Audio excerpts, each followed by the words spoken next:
La porte s'ouvrit dans un léger grincement, laissant entrer un rayon de soleil et le parfum délicat d'un chypre coûteux. Sloane Ridley leva les yeux de son bureau et sentit son souffle se figer dans sa poitrine. Une femme d'une élégance rare se tenait dans l'encadrement comme une apparition venue d'un autre monde. Ce n'était pas le genre de cliente que son modeste cabinet de détective privé recevait habituellement, surtout dans ce quartier de la ville où les façades commençaient à s'effriter et où les enseignes lumineuses clignotaient paresseusement, même en plein jour. Madame Ridley?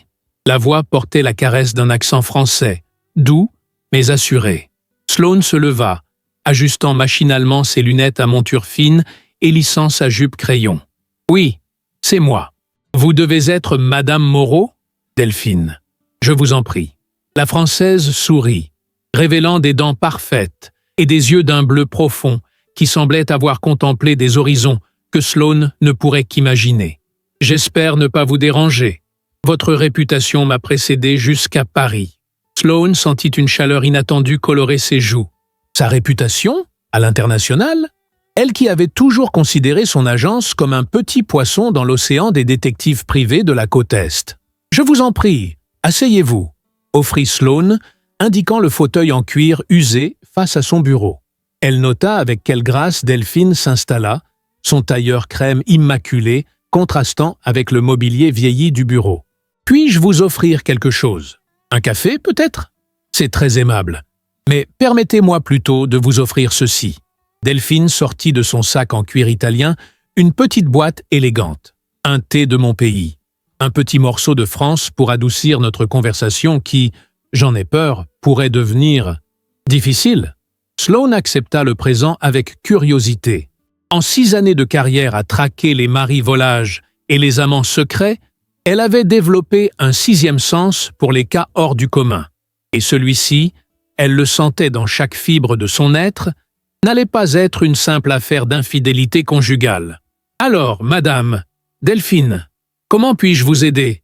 demanda Sloane, tandis qu'elle préparait 2 tasses du thé parfumé, l'arôme de bergamote et de fleurs inconnues emplissant le petit bureau. « Je suis arrivé dans votre ville il y a 3 semaines. Je suis propriétaire d'un réseau international d'immobilier de luxe et nous développons un nouveau complexe résidentiel écologique ici. » Delphine fit une pause, ses doigts ornés de 2 simples anneaux en or jouant avec la anse de sa tasse. Lors d'une conférence sur l'immobilier durable, j'ai rencontré un homme, brillant, charmant, le genre d'homme qui remplit une pièce de sa présence sans même élever la voix. Sloane hocha la tête. Elle connaissait ce genre d'hommes. Dans son métier, ils étaient souvent les plus dangereux, ceux qui brisèrent les cœurs avec une facilité déconcertante. Nous avons dîné ensemble plusieurs fois. Il m'a montré la ville, m'a parlé de projets immobiliers fascinants à l'international. Il connaît mon secteur comme sa poche. Delphine prit une gorgée de thé, ses yeux se perdant un instant dans les volutes de vapeur. Il est, exquisément attentionné. Il se souvient de chaque détail de nos conversations, m'envoie des fleurs correspondant exactement à mes préférences, trouve des restaurants servant précisément la cuisine que j'affectionne, mais, encouragea doucement Sloane, entendant l'hésitation dans la voix de sa cliente. Delphine soupira, un son si léger qu'il aurait pu être confondu avec le bruissement des papiers sur le bureau. Mais il y a des moments où il disparaît, des journées entières sans nouvelles, des dîners annulés à la dernière minute, des explications vagues sur des affaires urgentes. Elle fit une pause, ses yeux rencontrant ceux de Sloane avec une intensité nouvelle. Et puis, il y a quelque chose d'étrange. Malgré toute cette attention, toute cette chimie entre nous, il n'a jamais essayé de m'embrasser, pas même de me tenir la main. Sloane sentit un frisson parcourir son échine. Ce schéma, elle l'avait vu maintes fois. L'homme qui garde ses distances physiques tout en créant une intimité émotionnelle. Souvent, c'était le signe d'un homme marié, jonglant entre 2 vies. Il dit qu'il veut attendre le moment parfait, que ce que nous partageons est trop précieux pour être précipité. Delphine eut un petit rire sans joie. « À 56 ans, Madame Ridley. J'ai vécu assez longtemps pour savoir qu'un homme aussi séduisant et accompli, qui reste physiquement distant, a généralement une raison. Et la plus commune est qu'il est déjà engagé ailleurs. Vous souhaitez donc que je vérifie s'il est marié ou dans une relation engagée, résuma Sloane, sortant déjà son carnet pour prendre des notes. Exactement. Delphine sortit son téléphone portable de son sac. Voici une photo de lui. Son nom est Thatcher Wade. Du moins, c'est ainsi qu'il s'est présenté. Lorsque Delphine tourna l'écran vers elle, Sloane sentit le sol se dérober sous ses pieds. Le visage souriant qui la regardait depuis l'écran n'était autre que celui de l'homme qui partageait sa vie depuis 6 ans, son mari. Le sang de Sloane se glaça dans ses veines, mais des années à maintenir un masque professionnel face aux révélations les plus choquantes lui permirent de garder une expression neutre. Elle réussit même à prendre le téléphone pour examiner la photo de plus près, comme si elle essayait de mémoriser les traits d'un inconnu. Il m'a dit qu'il était consultant en immobilier international, spécialisé dans les propriétés de luxe, continua Delphine, inconsciente du tsunami émotionnel qu'elle venait de déclencher chez la détective.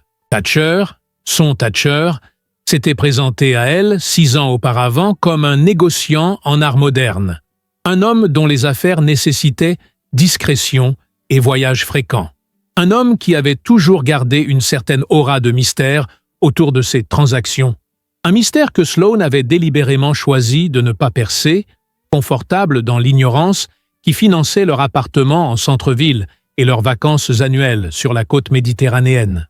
Je comprends que vos honoraires sont élevés, mais j'ai besoin de savoir. Delphine ouvrit son sac à main et en sortit une enveloppe épaisse. 50 000 $ pour une enquête complète et discrète. Sloane cligna des yeux, momentanément distraite de son choc par le montant mentionné. 50 000 $, une somme qui représentait presque un an de son revenu habituel.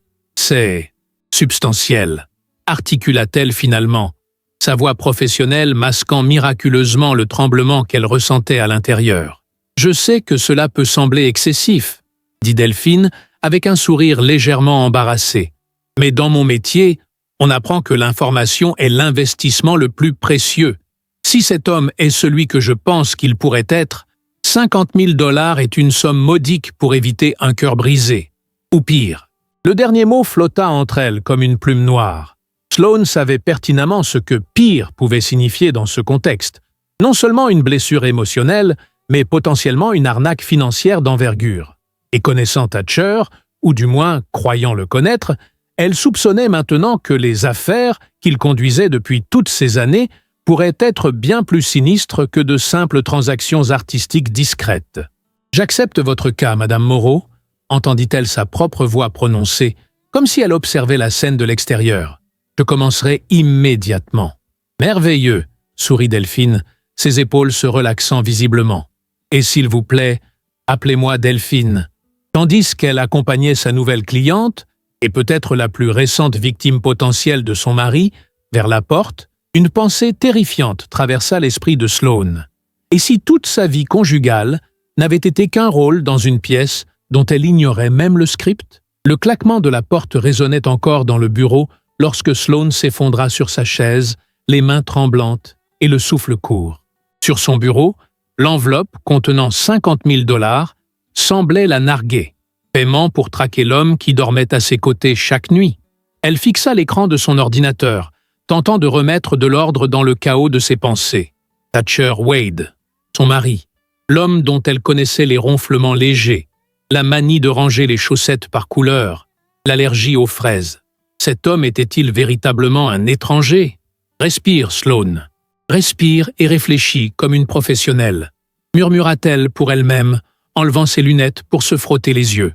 Elle avait résolu des centaines de cas d'infidélité, démasqué des menteurs professionnels, mais jamais elle n'aurait imaginé se retrouver de l'autre côté du miroir, la détective piégée dans sa propre enquête. Le soir même, Sloane rentra chez elle avec une conscience aiguë de chaque détail. L'appartement qu'il partageait depuis 4 ans, payé comment exactement? Les tableaux au mur, provenant de quelle transaction? Le parfum coûteux que Thatcher portait, financé par quelle femme trompée? Ah, tu es rentré.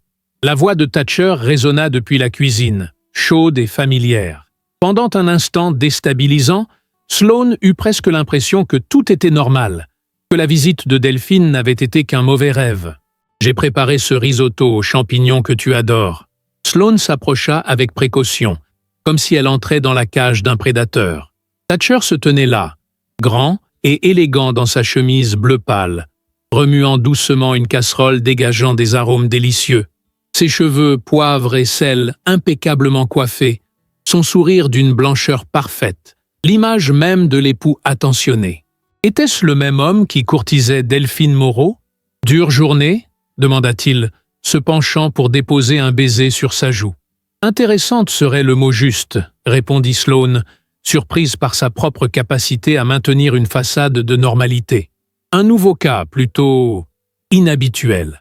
Raconte-moi ça autour d'un verre de ce chardonnay. » Sloane observa Thatcher verser le vin, ses mouvements fluides et assurés. Combien de femmes avait-il charmées ainsi?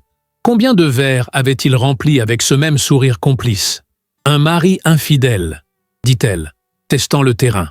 Mais, cette fois, il ne trompe pas sa femme physiquement. Thatcher haussa un sourcil, visiblement intrigué. Comment peut-on tromper sans contact physique? Il crée une connexion émotionnelle profonde avec d'autres femmes, leur fait croire à un avenir ensemble, mais garde toujours une distance physique pour se convaincre qu'il reste fidèle. Sloane prit une gorgée de vin, observant son mari par-dessus le bord du verre. Moralement, n'est-ce pas pire, cette manipulation calculée? Fascinant, répondit Thatcher, son expression indéchiffrable.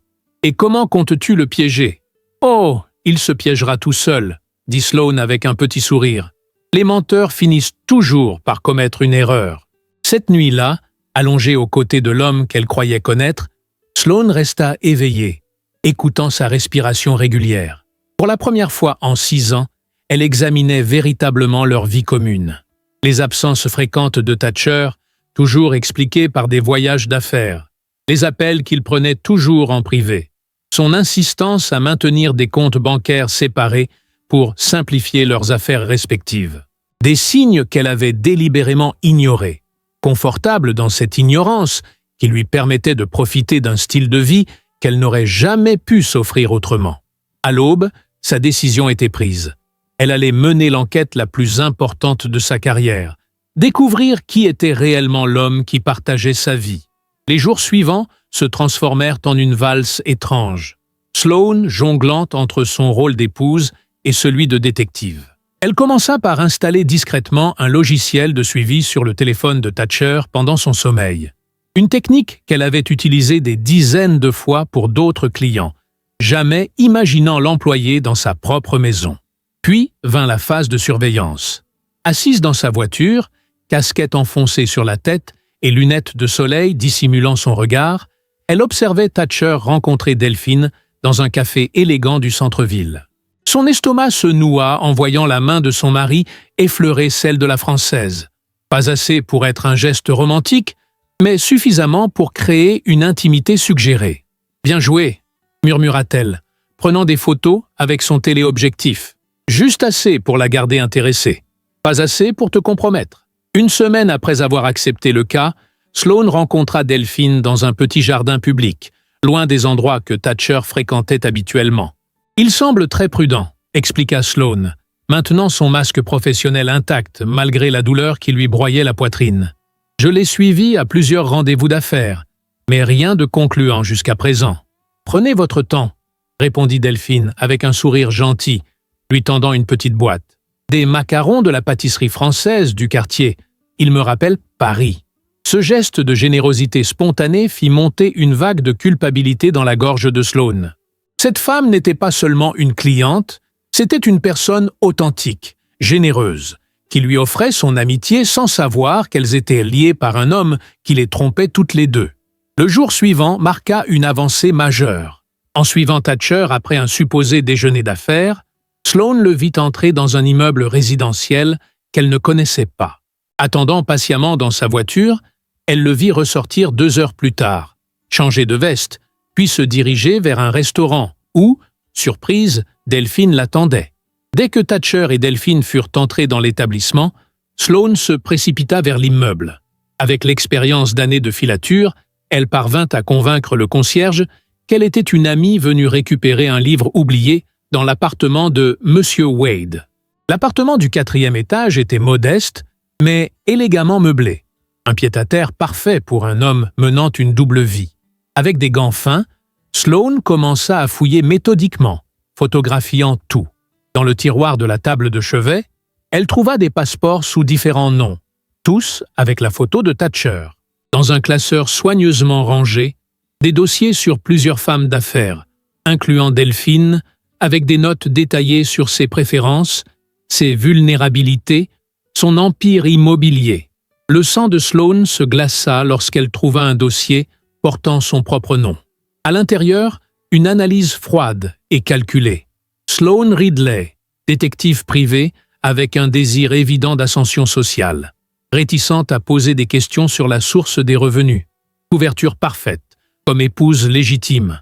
Maintenir la relation pour crédibilité sociale. La réalisation la frappa avec la force d'un coup physique. Elle n'avait jamais été une partenaire, seulement un alibi, une façade respectable derrière laquelle il orchestrait ses arnaques. Le trajet de retour jusqu'à son bureau fut un brouillard de douleur et de rage contenue. Les mots du dossier tournaient en boucle dans son esprit. Couverture parfaite, comme épouse légitime. 6 années de sa vie, réduites à une ligne dans un plan d'escroquerie. Chaque anniversaire, chaque vacances, chaque moment d'intimité partagé, tout n'avait été qu'un calcul froid pour Thatcher. Dans la solitude de son bureau, Sloane étala les preuves photographiées sur son bureau. L'ampleur du réseau de Thatcher se dévoilait sous ses yeux. Au moins 8 femmes d'affaires dans différentes villes, chacune soigneusement sélectionnée pour sa richesse, son influence, et surtout, une certaine vulnérabilité émotionnelle que Thatcher avait appris à repérer avec une précision chirurgicale. Madame Graham, 59 ans, veuve, chaîne d'hôtels-boutique, murmura Sloane, lisant les notes. Approche. Intérêt commun pour l'art moderne. Besoin de validation intellectuelle. Une autre fiche. Madame Yoshida, 52 ans, divorcée, entreprise de technologie médicale. Approche. Admiration pour son succès dans un domaine dominé par les hommes. Soutien à ses causes philanthropiques. Chaque femme avait été étudiée comme un insecte sous microscope, ses désirs et insécurités catalogués pour être exploités. Et Delphine Moreau n'était que la dernière d'une longue liste. Sa fiche était particulièrement détaillée. Fortune estimée à 140 millions d'euros. Point d'entrée, son projet immobilier écologique. Vulnérabilité, solitude dans un pays étranger, désir de connexion authentique. Un détail frappa Sloane. Contrairement aux autres femmes dont les dossiers contenaient des sections « résultats » documentant des sommes soutirées, celui de Delphine était encore marqué « en cours ». Elle n'était pas encore tombée dans le piège. Mais d'après les notes détaillées sur ses actifs immobiliers, Thatcher préparait quelque chose de bien plus ambitieux qu'avec ses précédentes victimes. Le téléphone de Sloane vibra, la sortant de sa contemplation horrifiée. Un message de Delphine. « Pourriez-vous me rencontrer demain? J'ai des nouvelles importantes. » Le cœur de Sloane s'accéléra. Avait-elle découvert quelque chose par elle-même? Était-elle en danger? Le lendemain matin, elles se retrouvèrent dans un petit café français, éloigné des circuits habituels de Thatcher. Delphine, habituellement si composée, semblait agitée, ses yeux brillants d'une excitation mal contenue. « Il m'a proposé un partenariat », annonça-t-elle dès que Sloane fut assise. « Un projet immobilier extraordinaire. Une résidence écologique de luxe sur une île privée. Il a déjà les plans, les autorisations, tout. » Sloane sentit son estomac se nouer. « Et il a besoin d'investisseurs? Pas exactement. Il veut que nous soyons partenaires égaux. Je fournis le réseau et une partie du financement. Il apporte le concept et ses relations avec des architectes de renom. » Delphine sortit une brochure luxueuse de son sac. « Regardez, c'est magnifique !» Les images montraient un complexe résidentiel somptueux sur une île paradisiaque. Tout semblait parfaitement légitime. Trop parfait. Il m'a demandé de transférer 3 millions de dollars sur un compte pour sécuriser les permis finaux, continua Delphine. C'est standard dans notre industrie pour ce type de projet international. Et vous comptez le faire? Demanda Sloane, luttant pour maintenir un ton neutre. Eh bien, oui, c'est une opportunité extraordinaire. Delphine hésita, son sourire s'affaiblissant légèrement. C'est pour cela que j'avais besoin de savoir s'il était honnête. 3 millions, ce n'est qu'un début. Ce projet pourrait nécessiter jusqu'à 30 millions d'investissements total. Sloane avala difficilement sa salive. Le piège se refermait, et Delphine, malgré sa prudence initiale, était prête à y tomber tête première. Avez-vous vérifié ces documents? L'île existe-t-elle vraiment? Les permis sont-ils authentiques? Bien sûr, je ne suis pas naïve, sourit Delphine. J'ai demandé à mon assistant juridique de vérifier tout cela. L'île existe, les permis semblent en règle. Thatcher est tellement méticuleux. Et ce transfert, quand doit-il avoir lieu? Demain, répondit Delphine, la confiance retrouvée dans sa voix. Nous signerons les papiers préliminaires ce soir, et demain matin, je ferai le transfert. Il dit que les autorités locales n'attendront pas plus longtemps. L'urgence artificielle, la pression du temps, des tactiques classiques que Sloane avait vues utilisées par d'innombrables escrocs, mais jamais avec des enjeux aussi élevés. « Je vois », dit-elle lentement. « Et votre enquête sur sa situation personnelle, elle n'est plus une priorité? »« Oh, bien sûr que si », répondit Delphine. « Je ne mélange jamais affaires et sentiments, mais professionnellement, cette opportunité est trop belle pour la laisser passer, qu'il soit marié ou non. » Sloane hocha la tête, son esprit travaillant frénétiquement. Elle avait moins de 24 heures pour empêcher Delphine de perdre 3 millions de dollars, peut-être plus. Mais comment révéler la vérité sans s'exposer elle-même? De retour à son bureau, elle examina à nouveau les dossiers des précédentes victimes de Thatcher. Un schéma se dessinait. Approche personnalisée, création d'un lien émotionnel fort, proposition d'affaires apparemment légitime, transfert d'argent urgent, puis disparition. Certaines femmes avaient perdu des centaines de milliers de dollars. L'une d'elles, Madame Winters, avait même vendu sa société entière à Thatcher avant qu'il ne disparaisse avec les actifs. Un détail attira son attention. 2 des victimes avaient tenté de porter plainte, mais avaient abandonné face au manque de preuves concrètes et à l'humiliation publique potentielle. Une note manuscrite de Thatcher indiquait « Les femmes d'un certain âge et d'un certain statut préfèrent souvent perdre de l'argent plutôt que leur dignité. » Cette phrase cruelle cristallisa quelque chose en Sloane. Thatcher ne ciblait pas ces femmes uniquement pour leur argent, mais parce qu'il savait qu'elles étaient moins susceptibles de le poursuivre, par peur du scandale et du ridicule. Mais Delphine était différente. Elle avait engagé une détective avant même de s'engager émotionnellement ou financièrement. Elle avait une prudence que les autres n'avaient pas eue. Et maintenant, ironiquement, c'était cette même détective qui se trouvait dans la position impossible de démasquer son propre mari sans détruire sa propre vie.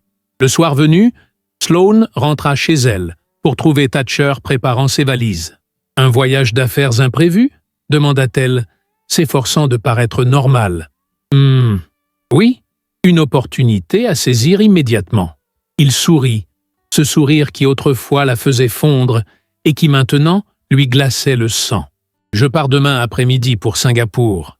1 semaine, peut-être 2. »« Singapour ?» répéta-t-elle, sachant pertinemment qu'il prévoyait de disparaître avec l'argent de Delphine. « Quel genre d'opportunité? »« Oh, tu sais, le genre habituel. » Il s'approcha, déposant un baiser léger sur ses lèvres. « Des antiquités fascinantes, des acheteurs discrets.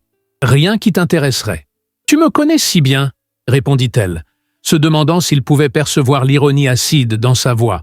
Cette nuit-là, tandis que Thatcher dormait paisiblement à côté d'elle, Sloane prit la décision la plus difficile de sa vie.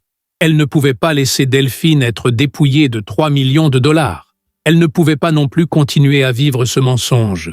Demain, elle mettrait fin à la carrière d'escroc de son mari, et à son mariage par la même occasion. Mais d'abord, elle avait besoin de preuves irréfutables. Des preuves qui protégeraient non seulement Delphine, mais aussi toutes les futures victimes potentielles. Et peut-être, si elle jouait bien ses cartes, des preuves qui la disculperaient elle-même d'avoir été complice, même par ignorance, des crimes de Thatcher. L'aube se levait à peine lorsque Sloane ouvrit silencieusement le tiroir de son bureau. L'enveloppe contenant les 50 000 dollars de Delphine pesait comme un jugement entre ses mains. Aujourd'hui serait le jour où tout basculerait. Pour elle, pour Thatcher, pour Delphine. Des vies entières redessinées en l'espace de quelques heures. Son téléphone vibra, un message de Delphine. Rendez-vous à 9 heures à la Banque internationale de commerce pour finaliser les transferts avec Thatcher. Je suis si excité. Sloane ferma les yeux, le cœur battant. 9 heures. Il lui restait 3 heures pour rassembler les dernières preuves dont elle avait besoin. 3 heures pour trouver le courage de démolir la façade de sa vie. Au lieu de se rendre directement à son bureau, Sloane prit la direction de l'appartement secret de Thatcher. Elle savait qu'il serait occupé ce matin-là à préparer ses valises et à organiser sa fuite imminente après avoir encaissé l'argent de Delphine. L'immeuble était calme, presque somnolent, lorsqu'elle utilisa la clé qu'elle avait fait discrètement dupliquer lors de sa précédente visite. Cette fois, elle n'était pas venue pour fouiller au hasard, mais avec un objectif précis. Dans le bureau minimaliste, elle brancha une clé USB à l'ordinateur portable de Thatcher. 6 ans de mariage lui avaient appris son mot de passe, le nom de son chien d'enfance, suivi de l'année de naissance de sa mère. Un détail personnel que Thatcher avait partagé une nuit, après quelques verres de trop, croyant construire une intimité authentique. « Quelle ironie !» murmura Sloane, tandis que les fichiers se copiaient rapidement. Le manipulateur manipulé par ses propres outils. Son souffle se coupa en découvrant l'ampleur réelle des opérations de Thatcher. Ce n'était pas 8 femmes comme elle l'avait initialement pensé, mais 23 sur une période de 12 ans. Un empire d'escroquerie sentimentale et financière méticuleusement documenté, avec des gains totaux avoisinant les 8 millions de dollars. Et Delphine, avec ses 3 millions prévus aujourd'hui, puis potentiellement 30 millions au total, représentait son coup le plus ambitieux.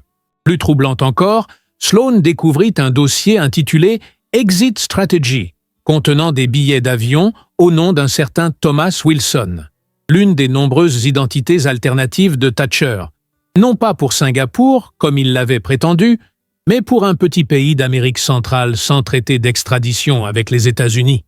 Le départ était prévu pour 16h30 ce même jour. « Tu ne partiras pas », murmura-t-elle, copiant méthodiquement chaque fichier. « Pas cette fois. » De retour dans sa voiture, Sloane appela un numéro qu'elle n'avait jamais pensé composer. Celui de Martin Reeves, un ancien client devenu ami, lieutenant à la brigade financière. Leur conversation fut brève, mais intense. À la fin, Martin lui promit son aide, mais avec un avertissement solennel. « Sloane, tu réalises que tu pourrais aussi être impliqué ? 6 ans à profiter indirectement de ces escroqueries. »« Je sais, » répondit-elle, la gorge nouée. « Mais je dois faire ce qui est juste. » Enfin, à 8h45, Sloane attendait dans le hall majestueux de la Banque internationale de commerce, dissimulé derrière une plante imposante. Son cœur s'accéléra lorsqu'elle vit Thatcher arriver, impeccable dans son costume gris anthracite, le même qu'il avait porté le jour de leur mariage. 1 minute plus tard, Delphine fit son entrée, élégante et confiante, dans un tailleur bleu pâle qui accentuait la clarté de son regard. Ils se saluèrent avec cette familiarité soigneusement orchestrée que Thatcher avait perfectionnée, assez proche pour suggérer l'intimité, suffisamment distant pour maintenir le mystère. Ensemble, ils se dirigèrent vers les ascenseurs menant au salon privé, où les transactions importantes étaient conduites dans la plus grande discrétion. Sloane attendit 30 secondes, puis les suivit. Le 24e étage était un sanctuaire de richesses feutrées. Moquettes épaisses étouffant les pas, boiseries anciennes, œuvres d'art originales aux murs. Un employé de banque guida Thatcher et Delphine vers une salle de conférence aux portes vitrées. Sloane pouvait les voir s'installer, sortir des documents, échanger des sourires. Thatcher rayonnait de cette confiance séduisante qui avait été son arme la plus redoutable. Le moment était venu. Sloane prit une profonde inspiration et poussa la porte. « Pardonnez mon retard », dit-elle d'une voix claire qui masquait son tumulte intérieur. L'expression de Thatcher fut inestimable, un mélange de confusion, de choc, puis de compréhension horrifiée qui déforma ses traits parfaits pendant une fraction de seconde avant qu'il ne reprenne son masque de contrôle. « Sloane ?» Le visage de Delphine s'illumina. « Vous avez des nouvelles pour moi ?»« En effet, » répondit Sloane, s'avançant dans la pièce. Ses yeux ne quittaient pas ceux de Thatcher. « Des nouvelles très importantes. »« Chérie » intervint Thatcher, sa voix veloutée trahie par une légère tension. « Que fais-tu ici » Je croyais que tu avais une réunion ce matin? Ma réunion est exactement ici, avec vous deux, répondit Sloane. Elle se tourna vers Delphine. Madame Moreau, permettez-moi de vous présenter Thatcher Wade, mon mari depuis 6 ans. Le silence qui suivit fut assourdissant. Delphine regarda alternativement Sloane et Thatcher, son visage aristocratique pâlissant visiblement. « Votre mari ?» murmura-t-elle finalement. « Sloane, je peux tout expliquer », commença Thatcher, son charme habituel se déployant comme un parapluie contre la tempête imminente. « Ce n'est pas ce que tu crois. »« Non ? Ce n'est pas un schéma d'escroquerie visant à manipuler émotionnellement des femmes d'affaires prospères pour les dépouiller de leurs actifs? Ce ne sont pas 23 victimes sur 12 ans? Ce n'est pas un plan pour disparaître aujourd'hui même vers un pays sans extradition avec 3 millions de dollars? Sloane sortit une clé USB de sa poche. Tout est là, Thatcher. Chaque fichier, chaque plan, chaque victime. Le masque de Thatcher se fissura, révélant brièvement une rage glaciale, avant qu'il ne se tourne vers Delphine avec un sourire conciliant. « Delphine, ma chère, ne l'écoutez pas. Elle est visiblement perturbée. Jalouse, peut-être? Notre mariage traverse une phase difficile. Épargnez-nous votre numéro, » l'interrompit Sloane. « J'ai tout envoyé à la brigade financière. Ils arrivent. » Comme pour confirmer ses paroles, la porte s'ouvrit à nouveau, laissant entrer Martin Reeves et 2 officiers en civil. Le visage de Thatcher se décomposa enfin complètement, son regard calculateur cherchant frénétiquement une issue. « Monsieur Wade, » commença Martin, « nous avons quelques questions concernant plusieurs plaintes pour fraude déposées contre vous sous différents noms. » Tandis que les officiers emmenant Thatcher, Sloane se tourna vers Delphine, dont le visage reflétait un mélange de choc et de compréhension grandissante. « Je suis désolé, » dit simplement Sloane. « Je l'ai découvert le jour même où vous m'avez engagé. J'avais besoin de temps pour rassembler les preuves, non seulement pour vous protéger, mais aussi toutes ces autres victimes.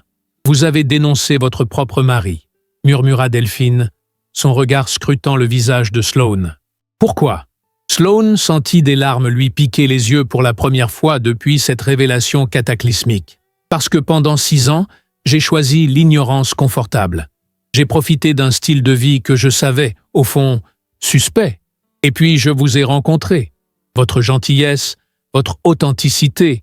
Je ne pouvais pas vous laisser devenir sa prochaine victime. » Delphine se leva lentement, avec cette grâce qui semblait ne jamais la quitter, même dans les moments les plus difficiles. Elle s'approcha de Sloane et, à la surprise de cette dernière, prit ses mains dans les siennes. « La véritable trahison, » dit-elle doucement. Son accent français plus prononcé sous l'émotion, « n'est pas ce que nous faisons avec nos corps, mais ce que nous faisons avec la confiance des autres. Vous ne m'avez pas trahi. Vous m'avez sauvé. » Ces mots, d'une compassion inattendue, brisèrent le dernier rempart émotionnel de Sloane. Les larmes coulèrent librement sur son visage, tandis que le poids de 6 années de mensonges semblait enfin se dissiper. « Qu'allez-vous faire maintenant ?» demanda Delphine après un moment. Sloane essuya ses larmes, redressant les épaules avec une détermination nouvelle. Aider la police à retrouver toutes ses victimes. Témoigner contre lui. Reconstruire ma vie sur des fondations honnêtes, cette fois. Et financièrement, votre style de vie disparaîtra, compléta Sloane avec un petit sourire triste. Mais je préfère un studio honnêtement gagné à un penthouse bâti sur des mensonges. Delphine hocha la tête, un respect évident dans son regard. « Venez, » dit-elle finalement. « Nous avons beaucoup à discuter et je crois que nous méritons toutes les deux un verre très fort après cette matinée. 8 mois s'étaient écoulés depuis cette matinée fatidique à la Banque internationale de commerce. L'automne paraît maintenant la ville de teintes dorées et cuivrées, un rappel que même après les plus violentes tempêtes, la vie continue son cycle immuable. Sloane contemplait la ville depuis la fenêtre de son nouveau bureau, plus petit, moins prestigieux que son ancienne agence, mais entièrement à elle, sans l'ombre des mensonges de Thatcher planant au-dessus. L'enquête avait été longue et douloureuse, exposant chaque détail sordide de l'empire de fraude de son ex-mari. 23 victimes confirmées, plus de 8 millions de dollars détournés sur une décennie. Les manchettes des journaux avaient été impitoyables. La détective et le escroc, Le mariage parfait? Ou encore, Madame l'enquêtrice ignorait-elle vraiment les activités de son mari? Malgré sa coopération totale avec les autorités, Sloane avait dû affronter les conséquences de sa négligence volontaire. 6 mois de probation judiciaire, la restitution d'une partie des actifs qu'elle avait partagés avec Thatcher, et le coup le plus dur, une suspension temporaire de sa licence de détective privé. Ce n'était que depuis 2 semaines qu'elle avait pu rouvrir son cabinet, repartant pratiquement de zéro. Son téléphone sonna, la ramenant au présent. Cabinet Ridley. « Bonjour? Sloane? C'est Martin. » La voix de l'officier Reeves était devenue familière au cours des mois d'enquête. « J'ai pensé que tu voudrais savoir. » Le juge a rendu son verdict. 15 ans pour Thatcher, sans possibilité de libération conditionnelle avant 10 ans. Sloane ferma les yeux, accueillant la nouvelle avec un mélange complexe d'émotions. Soulagement, tristesse et, étrangement, une forme de libération. « Merci de me prévenir, » répondit-elle simplement. « Tu devrais être fier, tu sais, » ajouta Martin. « Sans toi, il aurait continué. Ton témoignage a été déterminant. » Après avoir raccroché, Sloane resta immobile un long moment, contemplant le chemin parcouru. Le divorce avait été prononcé en un temps record, son avocat argumentant avec succès que l'intégralité de leur mariage avait été fondée sur la fraude. Elle avait vendu l'appartement luxueux, les bijoux, tout ce qui provenait de l'argent mal acquis de Thatcher. Désormais, elle vivait dans un modeste 2 pièces, conduisait une voiture d'occasion et reconstruisait sa réputation professionnelle client après client. La porte de son bureau s'ouvrit, laissant entrer une bouffée d'air frais et le parfum délicat que Sloane reconnaîtrait entre 1000 désormais. « J'espère que je ne suis pas en avance. » Delphine Moreau se tenait dans l'encadrement, aussi élégante que le premier jour, un petit paquet sous le bras. « Jamais !» sourit Sloane, faisant signe à la Française d'entrer. « Le thé est prêt. » Leur relation avait évolué de façon inattendue au cours des mois. Ce qui avait commencé comme une alliance pragmatique pour démanteler l'entreprise criminelle de Thatcher s'était transformé en une amitié véritable, puis en quelque chose de plus profond encore, une association fondée sur le respect mutuel et une confiance durement gagnée. « J'ai reçu un appel de Martin », dit Sloane tandis qu'elle s'installait. « Thatcher a été condamné. 15 ans !» Delphine hocha la tête, son expression solennelle. Une page qui se tourne enfin, pour nous toutes. Le procès avait permis de réunir presque toutes les victimes de Thatcher. Des femmes remarquables, intelligentes et accomplies, qui, chacune à leur manière, avaient été séduites par le même homme. Au lieu de honte et d'isolement, elles avaient trouvé dans cette expérience partagée une solidarité inattendue. « Comment avance le projet de fondation ?» demanda Sloane, versant le thé dans 2 tasses en porcelaine. Un cadeau de Delphine lors de sa réouverture. « Merveilleusement bien !»